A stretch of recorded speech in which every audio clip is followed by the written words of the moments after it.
This gathering today here is an affront to everything they stand for, everything that those fascists believe in.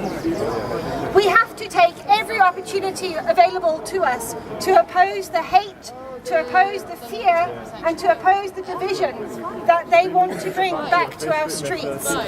Scotland has no place for people like that. Scotland has a long history of being a welcoming nation. Scotland has a long history of being a welcoming nation, a nation that looks outwards, doesn't look inwards on itself. As William McIlvanney once said, Scotland is a mongrel nation, and we should be proud of that. I am an immigrant. I moved to Scotland 16 years ago, and I cannot imagine living anywhere else. I don't want to live in a country that gives racism, fascism, homophobia and bigotry the time of day. So thank you very much for being here today. Thank you for showing what we believe in, what we stand for, and solidarity with you all.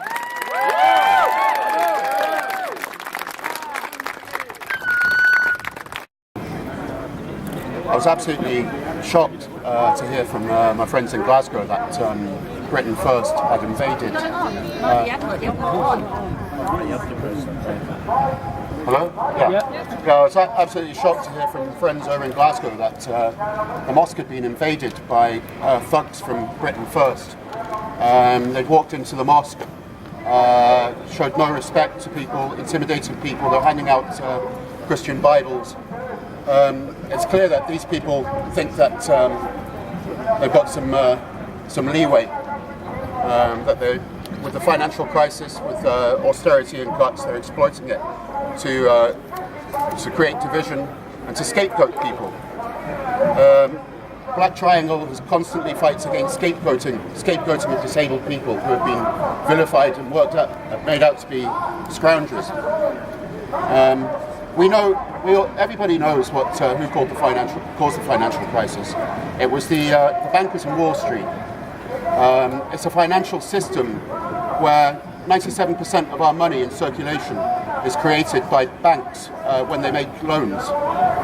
What they do then with the profits is they go off and gamble them on the stock markets, on futures markets, on food markets. And then when the shit hits the fan and it all goes bust, then it's left to disabled people with 28 billion of cuts. It's left to the unemployed to be vilified and put onto workfare schemes where they have to work for free. That's slavery.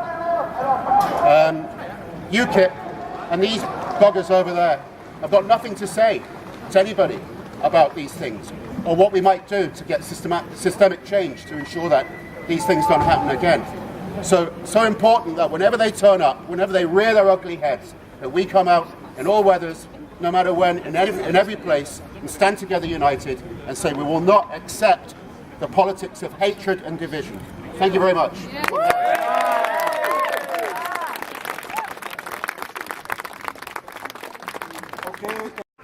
Against others.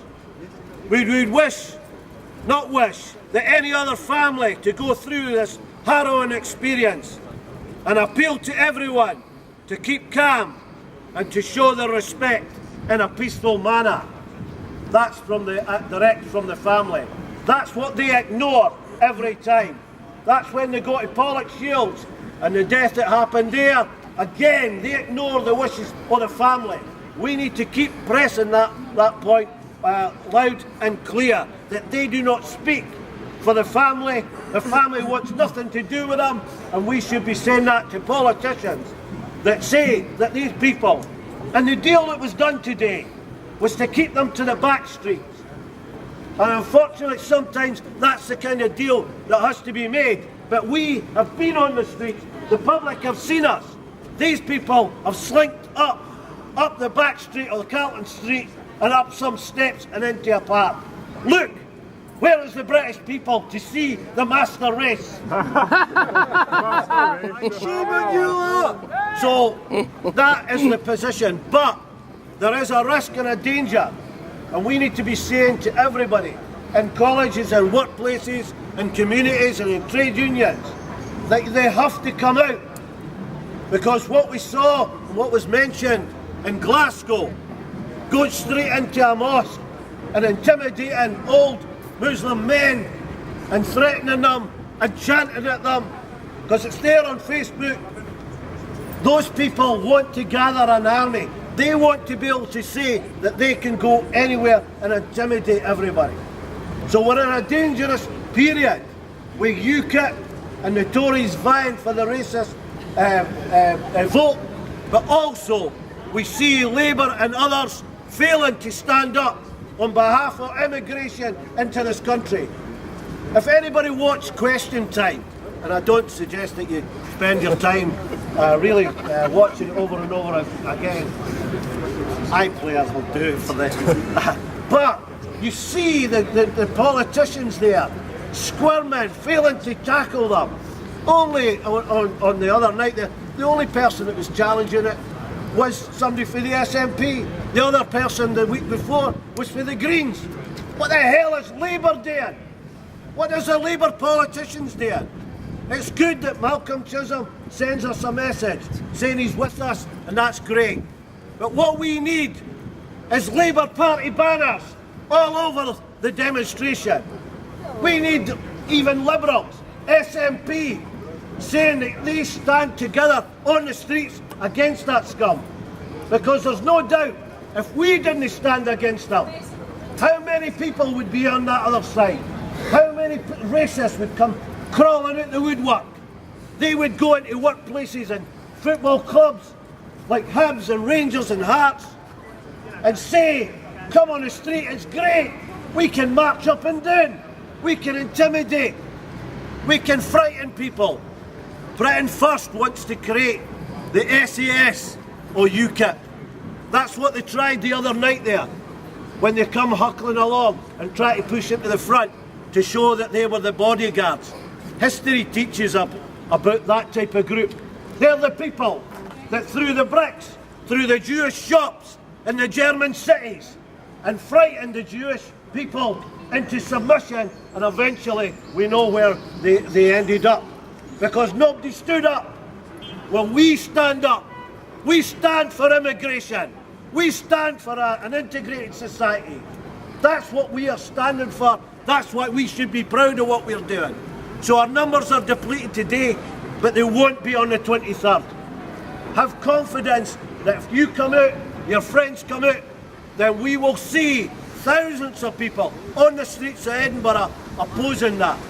There will be some attempts by other organisations to try and get their march banned or whatever, and okay, good luck to that.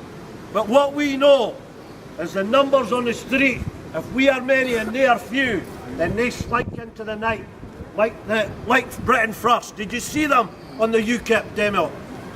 All those people, all those Hearts and Rangers casuals, loyalists, big tough men, 40, 50-year-old, who have been with the NF, Combat 18. We know them. They used to bloody tackle me and Pat when we sold a paper up at bloody Gorgie. Come up and start trying to intimidate us. That was decades ago. They're still hanging about, waiting for their day. Well, they will not have their day.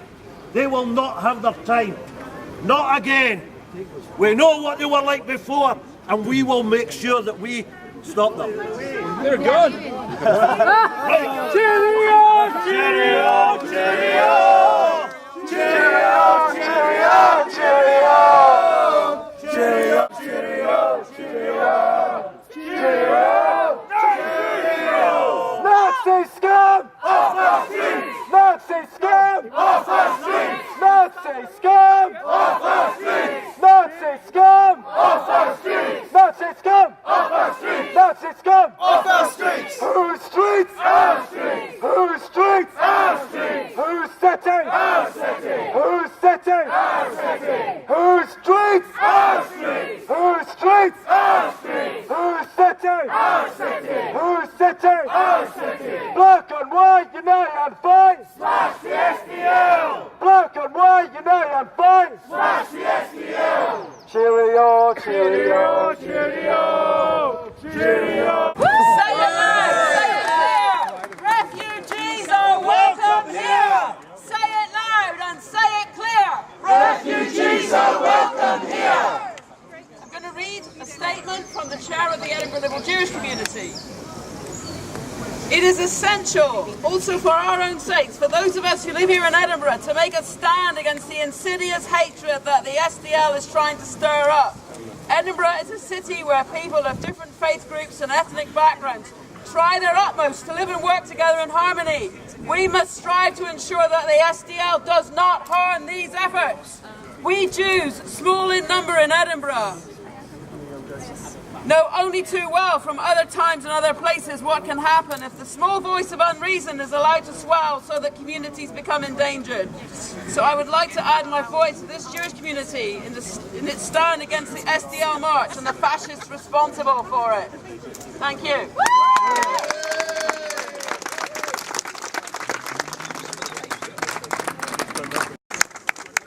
Thank you for the possibility to speak. My name is Zahar Popovich. I am from the left opposition from Ukraine, and I want to say just a few words.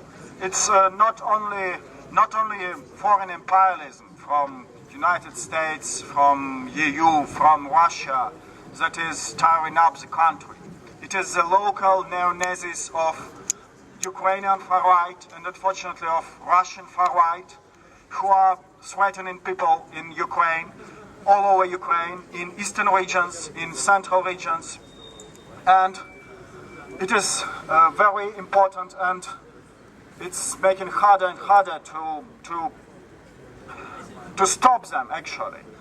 And the workers' movement, independent workers' movement in Ukraine is still weak, but it is significant, and I want to call you to support the strike which will be launched soon in Kryvyi Rih by the Independent Miners Union, to support the effort to build local independent workers' self-defense units.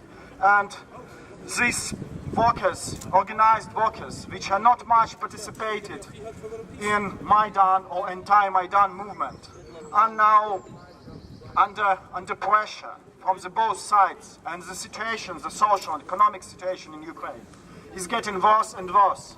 The devaluation of currency, the prices that are rising, make the real wages, real income of these people much lower at the moment, and they are facing the real social disaster. But they are making attempts to organize. They made a successful strike in the far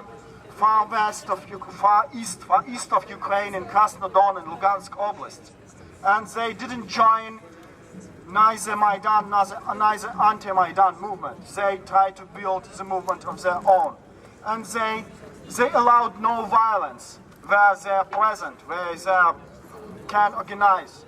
So probably the only independent workers' movement could be the only guarantee of peace in Ukraine. And I call you to support these people.